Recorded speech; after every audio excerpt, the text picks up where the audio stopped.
محبت ہے، یہ آپ کے بھائیوں کا کردار تھا، یہ مسلمانوں کا جناب والا جذبہ ایمانی تھا کہ جھاڑو کے بجائے آگ کی پرتوں سے اللہ کے ولی کی تربت، اس کو جانتے تھے بھائی اگر اپنے جیسے موتی ہوتا ہے، قدر گوہر شاہ بدانت یا بدانت جوہری، موتی کی قیمت یا تو بادشاہ جانے یا جوہری جانے کہ قیمت کتنی بڑی ہے، بیچارہ بکری چارنے والا بڈورا کیا جانے کہ موتی کتنا قیمت کا مالک ہے۔ تو ہم غریب نواز کو جو پڑھیں گے تو ان کو پتا ہے کہ غریب نواز کیا ہے، غریب نواز کا مرتبہ کیا ہے، ولی کس کو کہتے ہیں۔ اس نے کہا نہیں بیٹا جھاڑو سے صاف نہیں کروں گا، کہ پلکوں سے صاف کروں گا۔ صفائی کر دی تو خدا نے اس کی پڑیا باندھ دی، 80-90 برس کی اورنگزیب کی عمر ہے، جید عالم ہے، ایک نیا کتاب مرتب کروائی جس کی مثال بھی انڈیا میں آج تک پیدا نہیں ہوئی، ایسی کتاب ہم کو دے کے گئی۔ تو اس کا بیٹا موزم علی پاس کھڑا تھا، بیٹا بگی اس کو لیجئے اور محفوظ مدار اور اس کو سینے پہ رکھ، اور یاد رکھنا جب میرے 100 دن پورا ہو تو کفن پہنا کر کے غریب نواز کی مٹی میرے سینے پہ رکھنا۔ قبر میں جاؤں گا، فرشتے پوچھیں گے، رب پوچھے گا میرا غلام دنیا میں کیا عمل کیا، کہوں گا مولا گناہوں کا بوجھ لے کر آیا ہوں، اس میں کوئی شک نہیں، مگر تیرے دوست غریب نواز کی تربت کی مٹی بھی لایا ہوں، مجھے امید ہے رب اس مٹی کے صدقے سے مجھ کو معاف فرما دے۔ سبحان اللہ۔ خاصان خدا خدا نباشند ولی گرد خدا جدا نباشند۔ حاجی صاحب اللہ کے ولی خدا تو نہیں ہے مگر خدا کی رحمت سے جدا بھی تو نہیں ہے۔ ہماری اس کمپنی کا مولوی ڈاکٹر صاحب جانتے ہیں، وہ بہت بڑا مولوی تھا، حدیث پڑھاتا تھا، حسین احمد مدنی صاحب، ان کے اسد مدنی کے والد تھے، مولوی جو موجودہ ہیں جناب والا کیا نام بیٹا، ہاں ارشد کے بڑے بھائی، اور دوسرے والا محمود کا والد، محمود کا دادا۔ ان کو لوگوں نے کہا صاحب ہم اجمیر میں جاتے لوگ ہم کو مسجد سے نکال دیتے، پہلے لوگ ایسے تھے، تو کہا بیٹا تم کہاں گئے تھے، بزرگ تھے، کام ادھر گئے، کہا درگاہ میں گئے تھے، کہا وہ تو بت خانہ ہے، بیچارے ان کو یہی پڑھایا، کہا وہ تو لاہور بنا، کس بدھو نے تمہیں کہا بت، ارے بیٹا بد نصیب، تیرا باپ میرا باپ ان کا باپ ان کا باپ، ہم کو جو اسلام ملا ہے اور یہ ہمارا مدرسہ جو یہ سب غریب نواز کا ہی تو صدقہ ہے۔ سبحان اللہ۔ ہمیں کیا پتا اسلام کیا تھا۔ خبردار اجمیر جاؤ تو پہلے چوکھٹ پہ جاؤ، غریب نواز کی چوکھٹ کو سلام کرو، فاتحہ پڑھ کے سلام پیش کرو، پھر تم نکلو گے تو تمہیں کوئی جوتے نہیں مارے گا، تمہارا استقبال کرے گا۔ پھر اس نے مضمون نے کہا سلامت بھائی، دیکھو درد تھا، اس نے کہا السلام اللہ یدہی تسعۃ ملائین، اے نادانو تم کیا جانو ہند الولی کا رتبہ کیا ہے، ان کے دست کرم پہ 90 لاکھ لوگوں نے اسلام کا جام حاصل کیا۔ سبحان اللہ۔ ارے تم تو اپنی بیوی کو مسلمان نہیں کر سکے ہو، اور ہند الولی نے 90,000 کو 90,000 کلمہ پڑھا دیا، اور اس کی برابری کے ختم نہ دے کر ہمیں اللہ کے ولیوں کو سمجھنا ہوگا، ہمیں اپنے ایمان کو محفوظ رکھنا ہوگا، ہمیں اپنے عقیدے کی پاسبانی کرنی ہوگی۔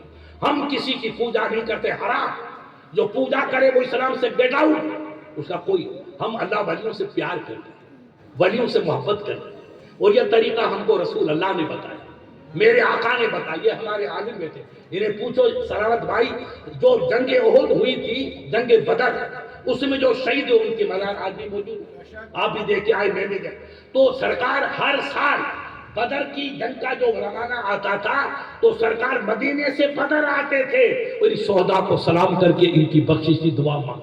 تو قبر پہ جانا ہماری سنت نہیں ہے، نہ بریلی شریف کی سنت ہے، یہ میرے مصطفیٰ کی ادا ہے، اللہ والوں کی ادا ہے، رحمت والے آقا کی ادا ہے۔ ہم اسلام کو پڑھیں۔ کہ نیئر نے کہا جناب سنو، نبی بے مثال، نبی کے 4 یار بے مثال، کہا پھر، کہ نبی پاک نے کہا جاؤ لا تثریب علیکم اليوم، تم پہ کوئی الزام نہیں، میں تم سب کو معاف کرتا ہوں۔ تو غیر مسلمانوں کا جم غفیر تھا، مکے والوں کا چندہ آفتاب چندہ ماتاب رئیس تھے، انہوں نے کہا سرکار آپ نے ہمارے پاؤں کی زنجیر کو تو توڑ دیا مگر ہمارے دلوں کو اپنی غلامی کی زنجیر میں کس دیا، اب ہم جا نہیں سکتے، آپ کے دامن میں وابستہ ہو کر قدموں پہ جان دیں گے، اشہد اللہ الہ الا اللہ واشہد ان محمدا عبدہ ورسولہ۔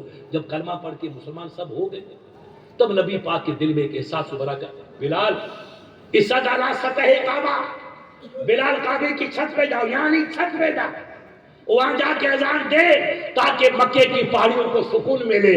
اب پتھروں کی پرتش نہیں ہوگی، رب العالمین کی پوجا ہوگی. سبحان اللہ. میرے پیارے بلال اوپر چڑھے. جانتے ہو بلال جن کو ابو بکر نے خریدا تھا، رنگ کالا، لب کالا، ہونٹ کالا، سب کالا. اللہ کالے پر کو نہیں دیکھتا، رب دل کی تابانیوں کو دیکھتا ہے. سبحان ایمان ہے تو سب کچھ ہے. بلال چھت پہ چڑھے.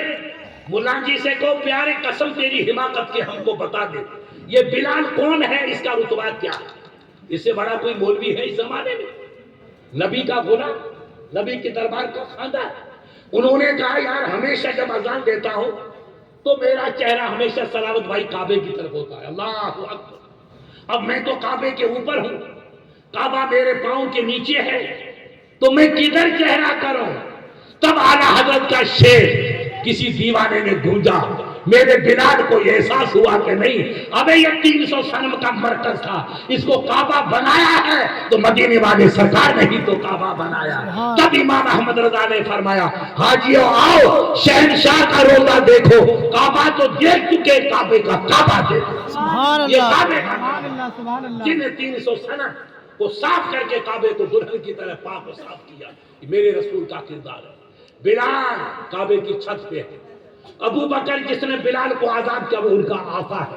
ابو بکر کی آنکھیں ساووں بن گئی، بھاگو بن گئی. مولا تیرے فضل پہ قربان، تیرے کرم پہ قربان، تیرے محبوب کی رحمت کی وسعت تو دیکھو کہ جس کو میں نے پیسوں سے خریدا تھا، میرا غلام تھا، وہ کعبے کی چھت پہ ہے اور آقا زمین کے فرش پہ ہے. یہ عظمت جو بلال کو ملی ہے یہ ان کی بلندی یا جسامت کا صدقہ نہیں ہے، یہ ان کے عشق مصطفیٰ کا صدقہ ہے. بے شک. سبحان آقا اللہ. ان کے دل پہ پتھر رکھا، چٹان.